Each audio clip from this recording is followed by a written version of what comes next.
Hello అండి. మకర రాశి వారికి ఈ వారం ఎలా ఉండబోతుంది? యూనివర్స్ నుంచి ఎలాంటి మెసేజెస్ అండ్ గైడెన్స్ మీరు రిసీవ్ చేసుకోబోతున్నారు అనేది ఈ రీడింగ్‌లో చూద్దామండి. 4 ఆఫ్ కప్స్ వచ్చిందండి మీకు. మీరు ఈ వారం డిస్సాటిస్ఫాక్షన్‌గా కొంచెం స్ట్రక్ అయినట్టు ఫీల్ అయ్యే సిట్యుయేషన్స్ అయితే కనిపిస్తున్నాయండి. సో, మీరు ఇలాంటి ఎనర్జీస్‌ని ఫేస్ చేయడానికి గల కారణాలు ఏంటో వెతకడానికి ట్రై చేయండి.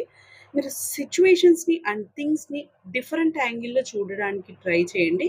మీరు వాటిని చూసే పద్ధతిని మార్చుకోండి. అండ్ మీకెవరైనా సరే హెల్ప్ చేయడానికి రెడీగా ఉంటే గనక వారి హెల్ప్‌ని రిసీవ్ చేసుకోండి మీరు.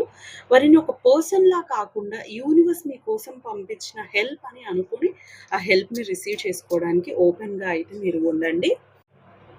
I set my self free buy forgiving my self and others వచ్చిందండి మీకు. మిమ్మల్ని బాధ పెట్టిన వాళ్ళని క్షమించండి. మీకు మీరు ఫ్రీడమ్ ఇచ్చుకోండి. అలాగే మిమ్మల్ని కూడా మీరు క్షమించుకోండి. ఎవరికైనా పర్సనల్ రీడింగ్ కావాలి అని అనుకుంటే గనక డిస్క్రిప్షన్‌లో నేను డీటెయిల్స్ మెన్షన్ చేశాను.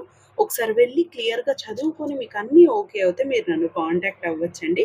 మీకు కనుక నా రీడింగ్ నచ్చితే do like, comment and subscribe అండి. Thank you.